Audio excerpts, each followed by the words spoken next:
தமிழ்நாட்டில் வந்து 2 புதிய ரயில் வருது. நம்ம எந்த வீடியோ போட்டாலும் அதிகமாக இப்போ வர கமெண்ட்ஸ் என்ன பார்த்தீங்கன்னா, பாம்பன் பாலம் எப்போ திறப்பாங்க? அதை பற்றியும் நம்ம தம்ப்நெயில்ல பார்த்துருப்பீங்க. அந்த புதிய ரயில் இது எங்கேருந்து இயக்க போகிறாங்க? ராமேஸ்வரத்தில் இருந்தா ஏன் பாம்பன் பாலம் திறப்பு விழா தள்ளி போகுது? இது எல்லாத்தையும் பற்றி இந்த ஒரு வீடியோவில் டீட்டெயிலாக பார்க்கலாம். வாங்க வீடியோக்குள்ளே போகலாம். மக்களே, இந்திய ரயில்வே வந்து 2 மிகப்பெரிய விழாவுக்காண்டி காத்திருக்காங்க. ஒன்று வந்து பாம்பன் பாலம் திறப்பு விழா, மற்றொன்று வந்து சென்னா பிரிட்ஜ் திறப்பு விழா.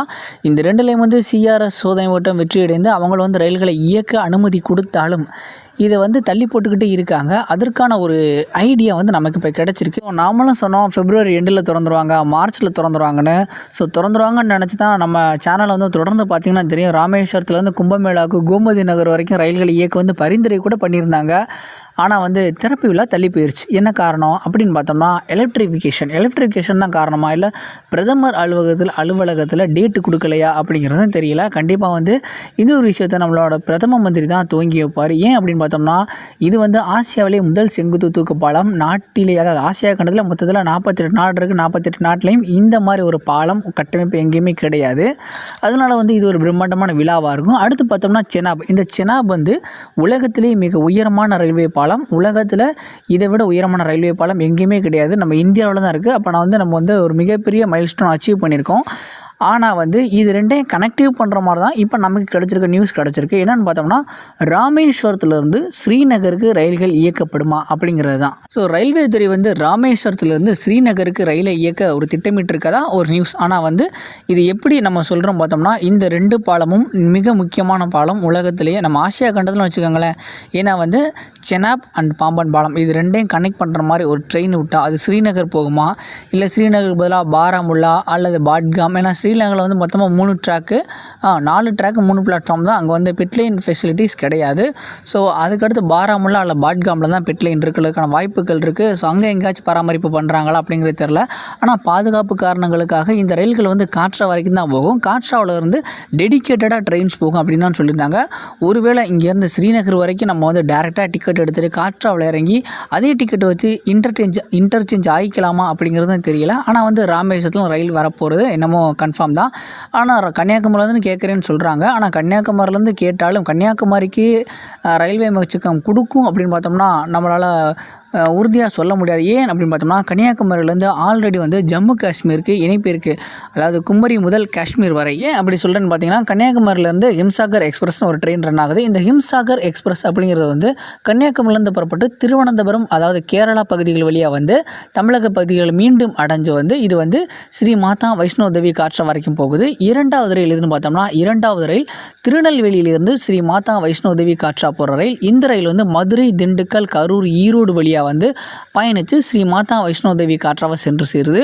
அதனால் வந்து ராமேஸ்வரத்துலேருந்து கண்டிப்பாக ரயிலை இயக்க வந்து அதிகப்படியான வாய்ப்புகள் இருக்குது. ஏன்னா பாம்பன் பாலம் திறப்பெல்லாம் தள்ளி போகிறதுக்கு இது ஒரு காரணமாகவும் இருக்கலாம். ஏன்னா வந்து நம்ம பார்த்தோம்னா எலக்ட்ரிஃபிகேஷன் முடிஞ்சால் தான் இந்த மாதிரி ட்ரெயின்ஸை வந்து அவங்களால ஆப்ரேட் பண்ண முடியும். அதனால் வந்து நம்ம சேனலில் ஒரு வீடியோ போட்டிருப்போம். இங்கே எலக்ட்ரிஃபிகேஷன் ஒர்க் வந்து எப்படி போயிட்டுருக்கு, ஒரு 1 வீக் முன்னாடி போட்டிருப்போம். முன்னே எலக்ட்ரிஃபிகேஷன் ஒர்க் வந்து ரொம்ப வேகமாக போயிட்டுருக்கு.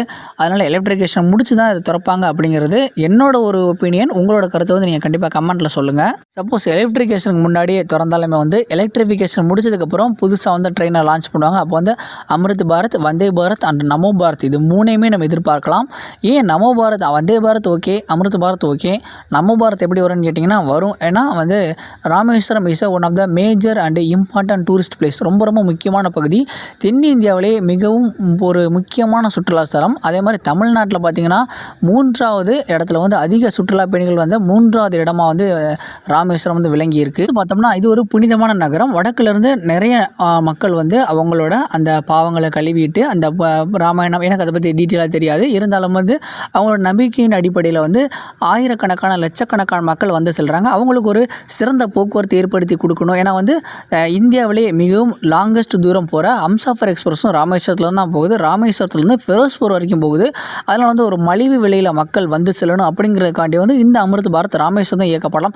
அப்படி ராமேஸ்வரத்தில் இயக்குனா இதோட வழித்தடம் எப்படி இருக்குன்னு பார்த்தோம்னா, ராமநாதபுரம், பரமக்குடி, மானாமதுரை, காரைக்குடி, திருச்சிராப்பள்ளி, விருத்தாச்சலம், அப்படியே வந்து காஞ்சிபுரம், அரக்கோணம் வழியாக வந்து இது வந்து ஆந்திர பிரதேஷ் போயிட்டு அங்கேருந்து இந்த நார்மலாக ஹிம்சாகர் எக்ஸ்பிரஸ் வந்து திருநெல்வேலியிலிருந்து ஸ்ரீ மாதா வைஷ்ணோ தேவி காட்ரா போகிற இந்த ரயில்கள் பின்பற்றும் ரூட்டை வந்து இந்த ட்ரெயின் வந்து பின்பற்றி வந்து ஸ்ரீ மாதா வைஷ்ணோ தேவி காட்ரா அடையலாம். அங்கேருந்து நம்ம வந்து ஒரு சில செக்யூரிட்டி செக்கிங்லாம் முடிச்சதுக்கப்புறம் போகலாம். அந்த மாதிரி தான் இந்த ஒரு பயணம் இருக்க போகுது. ஏன்னா வண்டியே வரல, பயணம் இருக்க போகுது அப்படின்னு சொல்கிறான்னு நினச்சிக்காதீங்க. கண்டிப்பாக வந்து வண்டி வந்துடும். ஏன்னா வந்து அமிர்த் பாரத் அப்படிங்கிறது வந்தே பாரத்துக்கு வந்து வந்தே பாரத்தில் போகிற மாதிரி மக்கள் வந்து நடுத்தர மக்கள் பயணம் செய்வதற்காண்டி உருவாக்கப்பட்ட ரயில். கண்டிப்பாக அந்த ரயில் வந்து ராமேஸ்வரத்தில் விடுவாங்க. ஏன்னா வந்து நிறைய பக்தர்கள் ராமேஸ்வரம் வந்து போகணும். அதை வந்து அவங்களுக்கு பட்ஜெட் ஃப்ரெண்ட்லியாகவும் இருக்கணும் அப்படின்னு நினச்சி வந்து இந்த ரயிலை வந்து அறிமுகப்படுத்த அதிகப்படியான வாய்ப்புகள் இருக்குது. ஆல்ரெடி வந்து ஒரு செட் ஆஃப் ரேக் வந்து ஒதுக்கிட்டாங்க தெற்கு ரயில்வேக்கு. இன்னும் ஒரு செட் ஆஃப் ரேக் ஒதுக்கணும். அந்த ரேக் வந்து எப்படி தயாராக போகுது அப்படிங்கிறதெல்லாம் நம்ம பொறுத்திருந்தான் பார்க்கணும். அதே மாதிரி இப்போ நான் சொன்னதிலே உங்களுக்கு தெரிஞ்சிருக்கும், பாம்பன் பாலம் திறப்பு விழா எப்படி இருக்க போகுது அப்படிங்கிறது வந்து யாராலையும் யூகிக்கவே முடியாது. ஏன்னா வந்து எலக்ட்ரிகேஷன் முடிஞ்சும் திறக்கலாம், அதுக்கு முன்னாடியும் திறக்கலாம். எந்த ட்ரெயின் அறிமுகப்படுத்த போகிறாங்க எல்லாருக்கும் தெரிஞ்சது பெங்களூர் ராமேஸ்வரம், மதுரை திருவனந்தபுரம் அமிர்தா நீட்டிப்பு. அதை தவிர என்ன புதுசாக ட்ரெயின் வருது எல்லாமே ஒரு சஸ்பென்ஸாகவே இருக்குது. இருந்தாலும் இந்த சஸ்பென்ஸ்லாம் மக்களுக்கு வந்து மிகப்பெரிய மகிழ்ச்சியை தரும்போதில் தான் இந்திய ரயில்வே வந்து சிறப்பிக்க போகிறாங்க அப்படிங்கிறது வந்து எந்த ஒரு மாற்று கருத்துமே கிடையாது. சப்போஸ் மார்ச் மாதம் திறந்தால் அதற்கான ஒரு அறிவிப்பானது ரொம்ப சீக்கிரமே வெளியிட்டுருவாங்க. ஏன்னா வந்து இப்போ வந்து மார்ச் 13 ஆகி போச்சு. இந்த மார்ச் முடிவுக்குள்ளே திறப்பாங்களா அப்படின்னு பார்த்தா திறந்துட்டாங்கன்னா ஓகே, அப்படி திறக்கலைன்னா எலக்ட்ரிஃபிகேஷன் முடிஞ்சுதான் அப்படிங்கிறத எந்த ஒரு மாற்று கருத்தும் கிடையாது. பொறுத்துட்டோம். மொத்தமாக எலக்ட்ரிஃபிகேஷன் முடிச்சுட்டு பாலத்தை திறக்கட்டுமே அப்படிங்கிற மாதிரி கொஞ்சம் யோசிச்சு பார்த்தா வந்து ராமேஸ்வரம் ஸ்டேஷனும் ரெனோவேஷன் ஒர்க் போயிட்டுருக்கு, அது முடிஞ்சிடும். ஸோ நம்மளும் வந்து அமிர்த் பாரத் ட்ரெயினில் வந்து பயணம் மேற்கொள்ளலாம். காஷ்மீர் போகிறதுக்கு ராமநாதபுரம் மாவட்டம் மற்றும் சிவகங்கை, புதுக்கோட்டை பகுதிகளிலிருந்து ஒரு நேரடி இணைப்பு கிடைச்ச மாதிரி இருக்கும். அப்படிங்களா சொன்ன மாதிரி கன்னியாகுமரியிலேருந்து ட்ரெயின் இருக்குது, திருநெல்வேலியிலேருந்து ட்ரெயின் இருக்குது. அதனால் வந்து அங்கேருந்து விடக்கூடாது அப்படிங்கிற மோட்டிவேஷன் கிடையாது. ஏன்னா எல்லா ஆடியன்ஸும் நம்மளோட சேனலை பார்க்குறீங்க. இருந்தாலும் அங்கேருந்து ஒரு இணைப்பு இருக்கும்போது அகில இந்திய புண்ணியஸ்தலங்களில் இருந்து ராமேஸ்வரம் ஒரு இணைப்பு இருக்கிற தவறில்லையே அப்படிங்கிற ஒரு நோக்கத்தில் தான் நான் சொல்லியிருக்கேன். ஸோ உங்களோட கருத்துக்கள் கண்டிப்பாக வந்து கமெண்ட் பாக்ஸில் பதிவு பண்ணுங்கள். ஒரு தகவல் அவ்வளோதான் மக்களே. இந்த ஒரு தகவல் மற்றவங்களுக்கும் பயனுள்ளதாக இருக்கும் அப்படின்னு நினச்சிங்கன்னா நம்மளோட வீடியோவை உங்களோட ஃப்ரெண்ட்ஸ் அண்ட் ஃபேமிலிக்கும் ஷேர் பண்ணுங்கள். நம்மளோட சேனலை சப்ஸ்கிரைப் பண்ணாதாங்க சப்ஸ்கிரைப் பண்ணுங்கள். தேங்க்ஸ் ஃபார் வாட்சிங்.